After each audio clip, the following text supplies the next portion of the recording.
Marna Borgstrom, and I'm the President and Chief Executive Officer of Yale New Haven Hospital and the Yale New Haven Health System. I went to Stanford University and graduated in 1976 with a degree in human biology, and to Yale University and got a master's in public health with a focus in healthcare management in 1979. I grew up in Meriden, Connecticut.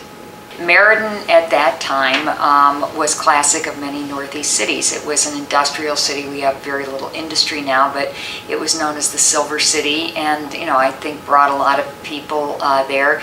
It was very diverse ethnically, and it was a great place to grow up. But Meriden was, even then, a troubled community, spent among the lowest amounts of any city in the state of Connecticut on education. My earliest educational memory is I struggled early on with math and had a third grade teacher who played the guitar and sang.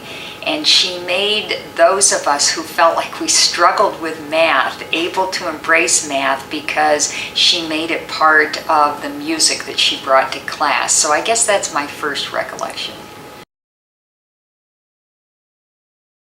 I had a teacher in high school who was he was physically handicapped, incredibly brilliant.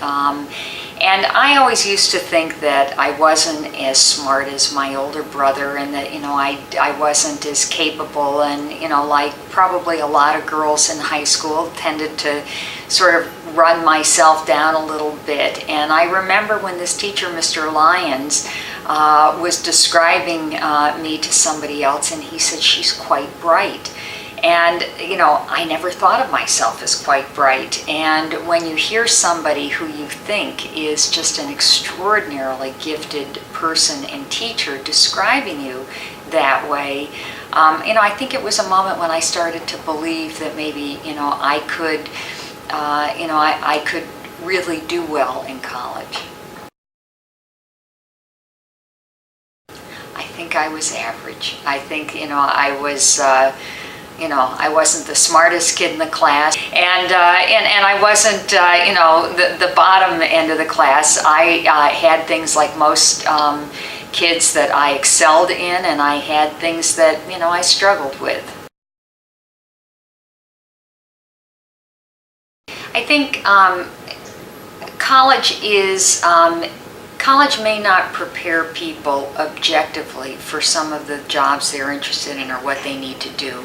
But what it does do is it helps to build maturity in the way in which we think and conduct ourselves and think about responsibility, reasoning, some of the skills, life skills that are so important to jobs. And I think that our hires who are college grads have so many more opportunities available to them here. As an employer, one of the things that we think is important is not just to pay people and give them good benefits, but to give them career growth opportunities. And for people who have a good educational foundation, it's easier to figure out how to give them ways to grow.